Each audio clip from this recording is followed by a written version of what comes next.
Joe Biden pulls off surprise win in South Carolina. Coronavirus claims one life in the United States, and Trump signs a peace deal with the Taliban. I'm Jay Edgar, and this is Contemporary.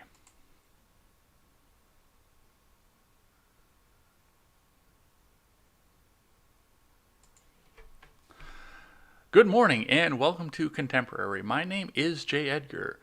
And we're going to be going through, this is a new show that we're going to start doing daily, and we're going to just do headlines and some commentary about some things. So, without further ado, I think it's time for us to get started right away. So, first thing we have to talk about today is going to be South Carolina and the surprise win that Joe Biden had when he was going on through there. Now, according to the latest results that we have in there, Biden got 35 delegates, and it looks like some of the delegates are still passing around because there are 54 available and only 14 spoken for. But he walked away with 48.4% of the vote in this race, which was just a massive showing. South Carolina had a gigantic showing compared to some of the other states. 256,000 people came out to vote for the former vice president.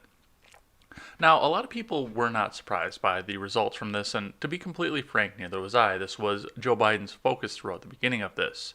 I know that he thought that he was projected to be way ahead in Iowa, and that, of course, he was going to lose New Hampshire by a large margin, but I know South Carolina was right where he wanted to start. But this does change what we're going to be seeing going into Super Tuesday, and we'll talk about this a little bit later.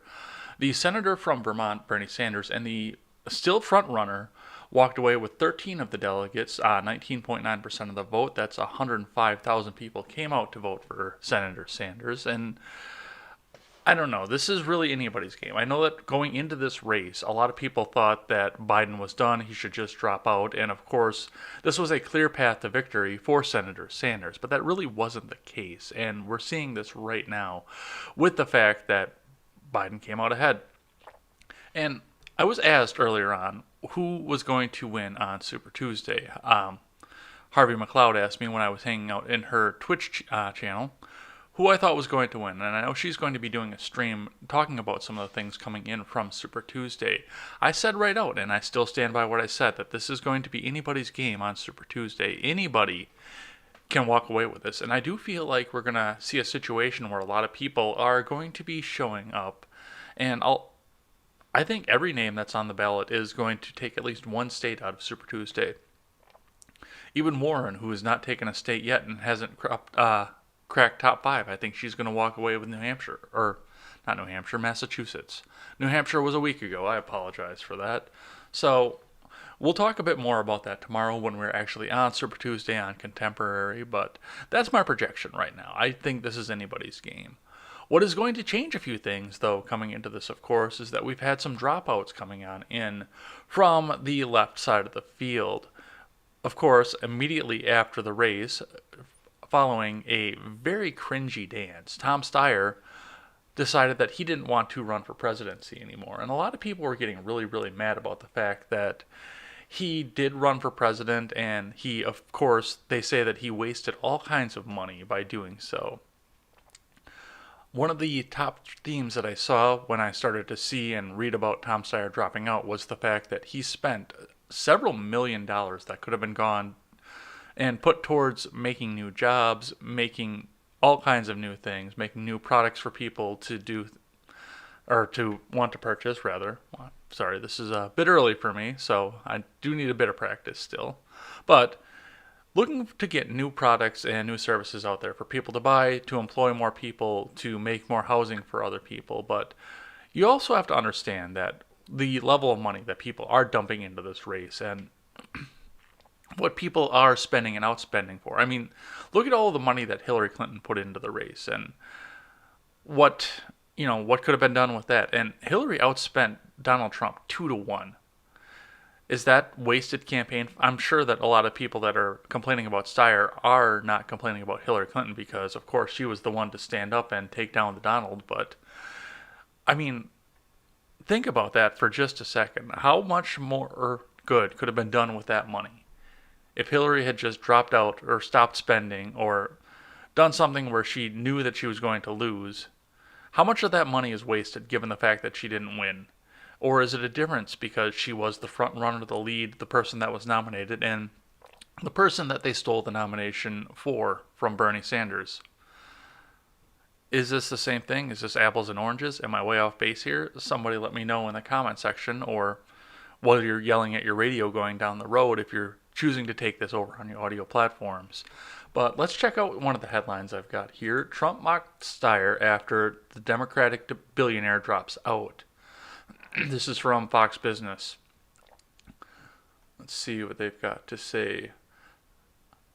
They've got the tweet up here. Donald Trump says, Tom Steyer, who, other than Mini Mike Bloomberg, spent more dollars for nothing than any candidate in history, quit the race today, proclaiming how thrilled he was to be a part of the Democrat clown show. Go away, Tom, and save whatever little money you have left. Which, Tom Steyer is not hurting for money. And, of course, now they've got statistics here as well. Steyer, whose net worth is estimated at $1.6 billion, spent approximately $252 million on this campaign, according to the Center for Responsive Politics. Trump used Steyer's decision, which followed former Vice President Joe Biden's win in South Carolina primary, to attack Biden's rival Mike Bloomberg, who is still in the race. And that is going to be an important thing to keep in mind as we go along here, is that Bloomberg is still into this race. For whatever reason that he feels he needs to be into the race, he is still in the race. So, and he's doing the same thing. He's trying to spend his way into the presidency, buy his spot on the nomination. And I think that's a part of the reason that Steyer did drop out as well, because, I mean, think about it. If you're going to spend that kind of money and you've got somebody else spending that kind of money going towards the same goal with the same idea of just impeach Trump, get him out of office no matter what, the best billionaire is going to win. And Steyer hasn't got anything on any of the tickets that he's been on so far. Bloomberg at least has the advantage of being able to say he's never been on a ticket, but he has been eviscerated in the debates, as we have seen in the past couple weeks, as we've talked about on Ed's World with numerous guests here, and as I've talked about on other shows as well. So, the other surprising piece of news that we have here, of course, is that Mayor Pete Buttigieg decided last night, just as I was getting home from going and seeing the old lady, that he is going to drop out of the race as well. This coming from Twitter trends, of course, and we've got plenty of things to back up as well. Pete Buttigieg suspended his campaign going into Super Tuesday. Now, I'm not sure yet. I haven't had a chance to look into this and figure out what he cited for his reason for not doing so. And I'm actually a little bit surprised because he was actually gaining some traction out of this. Now, of course, we have the whole debacle going around the fact that Pete Buttigieg put money into the software that counted the votes in the Iowa caucus. So that may be a part of what's going on here. That may be a part of why he's doing this. He may have thought that going into Super Tuesday, he didn't have the trust of the people in order to go and pull things, which is a little bit of a disappointment. I thought he was going to not take, obviously, walking away Super Tuesday. I thought that it was going to wind up being anybody's game coming into this. But I thought that he stood the chance to at least get 2 or 3 states as we went along here. I thought maybe not Texas, but maybe Colorado or something like that. I thought for sure that he was going to get 1 or 2 states out of this. So the decision to suspend his campaign so quickly really does surprise me, and I'm not sure where he goes from here. A lot of people are saying Buttigieg 2024. I'm not sure about that. But one of the things that has very much surprised me coming into this is that Pete Buttigieg had delegates coming into this. He had actually won a race. He was ahead briefly because of the way that the delegate system works, but he decided to drop out. However, Minnesota Senator and Massachusetts Senators Amy Klobuchar and Elizabeth Warren are both still in the race. And actually, from Christopher Hooks over on Twitter, I put this onto the list because I wanted to read this. And of course, given the fact that this is going to be kind of like the Ben Shapiro show, except we can say the fun stuff, we don't have to bleep it out. Uh-oh, I've got an alarm clock going off here. Stand by.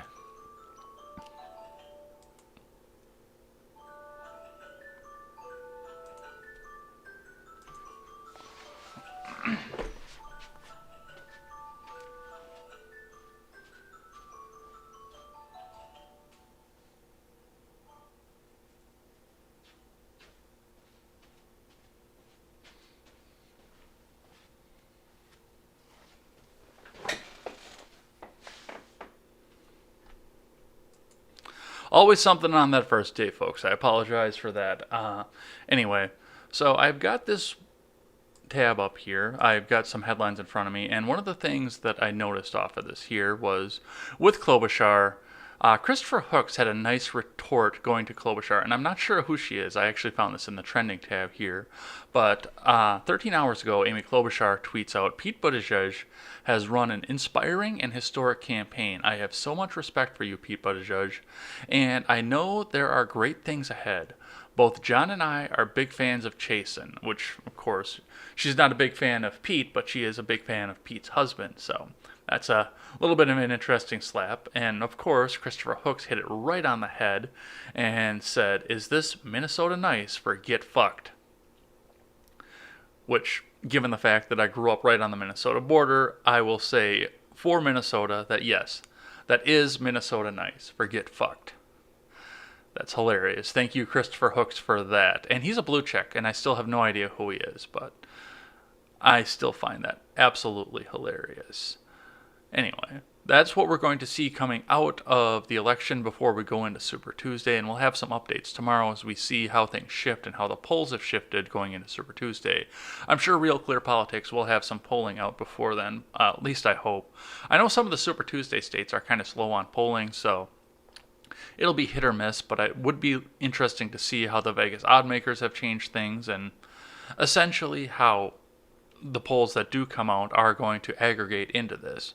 Let's talk about this coronavirus now that's going and ripping through the United States. So, according to NBC News, coronavirus crisis, second U.S. death, new cases in Florida and New York, and the loo closes. The morning rundown. So, this is from NBC News by Patrick Cahill. Good morning, NBC News readers. During the coronavirus crisis, the newsletter is going to be dedicated to bringing readers the latest news and analysis on the issue of our experts in the field. So what's going on with this, of course, is the fact that just this past Saturday, we saw the very first death from coronavirus in the United States. And of course, I don't necessarily have the details on this because the first thing that I heard was that this was some 19-year-old kid that passed away from the coronavirus, and then it was a 50-year-old lady, and I think we landed on the fact that it was a woman in her 30s that passed away. But yes, we've had our first death on these shores. So that's something that we are going to need to look to. But now, according to NBC News, we have a second death, which it doesn't appear that we have any details on the death that is, or the second death rather, let me rephrase that. But we do have now cases going across the country, and we do have native cases that are showing up there. Of course, we have now one in Florida. Whereas most of everything we've seen has been on the West Coast so far, now that it's made it all the way across the country to the East Coast. And we did have a positive test here in Wisconsin earlier on. That person was put into quarantine right away. We haven't seen anybody else show up and say, yes, I have the coronavirus. We've had a lot of people joke about having the coronavirus, but we've not had anybody show up and actually test positive for it. So, I mean, we are on top of it in this country. We absolutely are. And this is something that I'm actually very glad to live in the United States for. Yes, in China with their communist medicine system and the fact that they will not put anything into resources or anything for trying to get this done because their people are expendable over there. I wouldn't want to be in China for any of this. And to be completely honest, with socialized medicine in Europe or Canada or anything else where they do have caps on people's lives, I know they try to not deny the fact that they have death panels, but they do have the death panels out there. Of course, they are not going to sit there and say, yeah, we're going to decide whether you live or die, but there are panels out there that decide that. And I do not want to be in any one of these countries when we have a pandemic. No matter how hard the elite establishment in this country is trying to change our country over into this style of medicine, I would still rather be in a country that values green above anything else, because if your patients die, then you're not getting any money anymore. That's just me, of course. But regardless of that, I mean, coronavirus, you're not going to die from it. You are absolutely not. You're safe from the effects of it for the most part. A couple people are going to die because either they're immune compromised or we just had a mutant strain or something, or a thousand other chances, but the odds are on your side for surviving this thing. You're going to get really, really sick. You're going to get treated for it. They're going to find the treatments for it. But your immune system is going to be healthy enough that you are going to survive this for the most part. Maybe, and I don't think we're going to hit the 2% that we've hit so far on fatality rate in the world in this country. I would be more comfortable in this country saying that we're going to stick around a 0.5% to 1% fatality rate, which, of course, is still a huge number if this does wind up ripping across the entire United States. I mean, say that everybody gets coronavirus in the United States. That's still 3 million people that would pass away from it if we assumed a 1% fatality rate. But I digress. That's still not a lot of people in this country. I mean, more people die from gun violence, according to Joe Biden. Half our population has already died from gun violence in the last 10 years, according to Joe Biden from his last debate performance. So, we'll see how this comes out of this, but, you know, I think they've been talking it to death on all the other shows. Styx has been talking about it, Tim Pool's been talking about it, and even the mainstreams they're trying to deny that this is the case, but they are still talking about this. Go and get supplies. I'm serious. I started stocking up about the time I heard about the coronavirus. Of course, I didn't do it because of the coronavirus, because it was still in China at the time. It was because the grocery store that I go to had a massive sale that lasted for 5 weeks, so I stocked up off of that. And, I mean, it's comforting knowing that I can just go over to the freezer. I don't have to go anywhere. I can call into work, say, I'm afraid of the coronavirus, I don't want to be there, I don't want some truck driver to come in and get me sick or anything like that. I can chill out for a little while on this. I can go to the freezer. I can go get food. I don't have to worry about anything else. So, and like I said, if worse comes to worse and nothing comes out of this over on our shores here, then I've just got some food. I mean, I've got plenty of canned food. I don't have to go to the grocery store for a while, and I got it all on sale on top of that. So, look for the sales. Get your stuff. Make sure you've got the non-perishable stuff. Make sure, because this isn't going to be something that's going to take your power out. Make sure you get a bunch of frozen stuff too. But make sure you get that canned stuff just in case. And that's not even for the corona. I mean, a tornado touches down and your road is blocked off. Takes down all your power lines. That frozen food isn't going to last for you. So, I mean, even if you're not prepping for the coronavirus, just having that little bit of extra security in your freezer, just in case, for whatever reason, you're trapped where you are and you can't get out anywhere. That's just common sense. The worst thing that would happen to me if some disaster happened where I couldn't get to the store is I would go into caffeine withdrawals because I wouldn't be able to get my energy drink. That would be the worst case scenario for me because I'm usually prepared and I never let my cupboards or my refrigerator go bare. I know how to distill water. I've actually got a still sitting out here for water that I can use solar powered, not electric powered. I'm debating going and getting an electric powered one because I raise carnivorous plants and they can only take distilled water, but that's something that I've learned how to do would be to distill water at home and either have a supply of water or learn how to distill it yourself as well. I mean, these are basic things. Survival has gone out the window in this country. Everybody assumes that they're always going to be able to go get food and emergency services are going to be there. They're not always going to be there. Something is going to happen. And even if it doesn't happen, like I said, it's right there. It's ready to go. You have your rice and beans. Have your soup. Don't go completely nuts on the Spam and the canned food because you'll dehydrate yourself off the salt that's in all of it. But make sure that you're prepared. Make sure that you're ready for anything, not just a store run or store shelf run. That would be my best advice to anybody here. So let's walk off of this. In other news, the Trump administration has signed a deal with the Taliban of all people, and this is something that did not really get a lot of play on the mainstream media. The only people that I heard talking about this at all were alternative media here, and even looking for a headline to talk about this here, I did not see anything from your big threes, your CNNs, your NBCs, your MSNBCs, your Fox. I didn't see anything from any of the big names.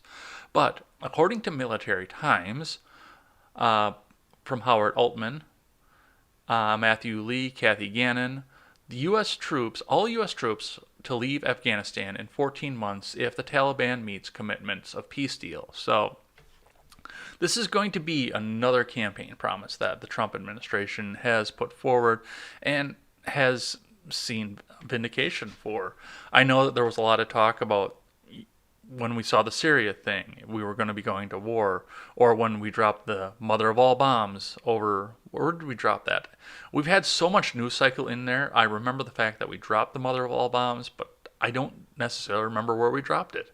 I think that was Syria as well. I mean, there were talks of the fact when the State of the Union came up, a lot of people were jumping down the fact that there were still troops out in Afghanistan when that one brave soldier came home and met his family on the State of the Union floor. The first talks that came out, of course, were why can't we get everybody else out there? And why can't we get everybody else out of there? There's no reason for us to be in that region of the world anymore. Afghanistan is nothing but a money pit at this point.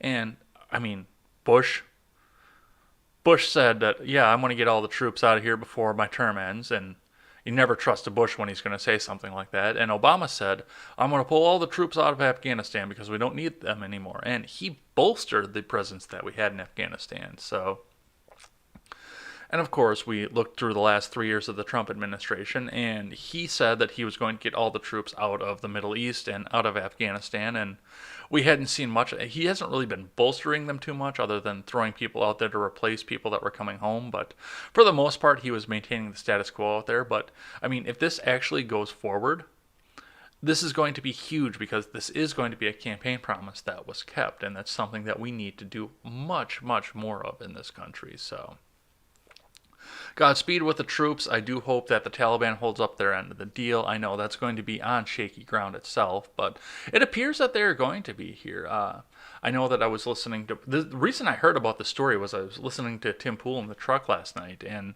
of course then I went through and I vetted it, and Tim Pool was saying that one of the soldiers over there was out there out of body armor, and this was a high-ranking guy, a lucrative target that the Taliban could have captured and really done a number on this peace deal from. And he was just out there, no body armor, taking selfies in the street over in Afghanistan. So the troops are ready. Afghanistan's ready to have our troops out of there. The Taliban is ready to have our troops out. Of course, I'm not comfortable with signing a peace deal with a terrorist organization that's in charge of a country like that, but I mean, it needs to be done. It really does, absolutely. And there is conflict that is brewing in Syria. I haven't had a chance to look into any of this and vet this. Somebody made a comment in this, and I believe it was my last Ed Talk. Somebody asked me about that, so I do need to sit down and vet that. So, I mean, we may not get all of our troops out of the Middle East at this point if Syria decides that they're going to do something. But, I mean, it's a start. It is absolutely a start, and it's something that we need to do. So that's what I have on that. We'll see if anything comes out of this here. I think we're going to wrap this up in just a bit here, but I do have one other segment that I want to talk about here. Let's talk about restoring my faith in the culture. So one of the things that I've noticed, and this is something that's bothered me for a long time, and that's music, which is one of my other great passions. I'm an accomplished vocalist. I do play the guitar from time to time. I'm not as good at it as like Stephen Ignoramus is with instruments and his guitar out there, but I do play the guitar from time to time, and I've always been one of those people that believed that people should actually have some sort of talent coming into this, and broad musical talent, before they decide to get into the music industry. And that was something that was started to drop off. I mean, for the most part, synth pop was a big thing in the 80s when I was just a baby and in single digits, and it was moving on into more EDM style music when we were going up into the 90s, and boy bands that were being processed by the music industry and created by such an industry out there were the biggest thing when I was younger. So a lot of the talent in music, I think, was starting to fall off. I don't think any of the Backstreet Boys could have picked up a guitar and played anything out of it. I would be very surprised to see Britney Spears play a piano for anything out there. Rather, just depending on what the music industry told them to sing, told them to dance to, and go from there. But when I bought my new truck here, one of the first things that I saw was the fact that I had Sirius for a little while, and you'll take advantage of the free stuff no matter what. I am that kind of person. I'm frugal. I'm not going to pay the money for Sirius after it's gone, after the trial is over, but I'm going to take advantage of the trial as long as I have it. And because I don't have such a long drive to work anymore, I don't necessarily take the time to listen to a podcast in the 5-minute drive I have, and I've been listening to the acoustic station on Sirius XM. Now, I'm not promoted by Sirius, so this is not an advertisement. This is just my experience here with the acoustic music that's coming out of this. And I'm seeing some of these modern people you would never expect, like DJ Khalid, or even new names that I've never heard of, or like Halsey is another good one that I think about here. People that actually can pick up and play an instrument and sing in an acoustic setting without the auto-tune, without anything else like that. I look at that, and I look at like YouTube too. I see YouTube stars that are picking up and taking off outside of the music industry because they can pick up and play an instrument. And a lot of these people, they don't have a band or anything about them. They've learned how to produce. They've learned how to cut and record together. So instead of having a full band sitting there, which that does depress me, because if you have a full band, you've got the opportunity to meet people, to grow together, and actually go on a concert. But it's still tremendous, the talent that some of these people have, where they'll play 5 or 6 instruments in one single video. They'll record a song in 5 or 6 different parts, cut it all together, and come out with a masterpiece out of this. The point that I'm getting out of this is people are actually being talented and they're being recognized for it, rather than being the pretty face that the music industry wanted to put out in front of everybody and make sure that everybody saw, rather than obviously just having talented people out there. What was it? Dave Grohl was on record right in the beginning when he was talking about Nirvana, and he said he hated things like American Idol, where people were set out there and given an opportunity to record, otherwise being no name. They were just put right to the top without ever having to fail or anything here. And that's something that's resonated with me a lot, especially when I go through this independent media journey as well. I mean, this particular stream, I've stuttered over words, I've missed words, I had an alarm clock go off and in here over at 8 o'clock, so I need to practice with this. But I started out, even when I started doing solo videos, I sucked. And I needed to suck at the beginning. You can't jump right to the top on anything. Your first podcast is going to have 2 views. Your first solo video is going to have 5 views. And that's the whole thing with independent media, and I think that's going to be a part of the reason that people dump the pop industry, the television industry, and even the mainstream news, is because those of us out there are taking a chance, and we're sucking at this, and we're learning, and we're figuring things out as we go and as we grow. And of course, I've made a lot of friends going on the independent media journey, and they started out sucking, and they've gotten progressively better as they've gone along.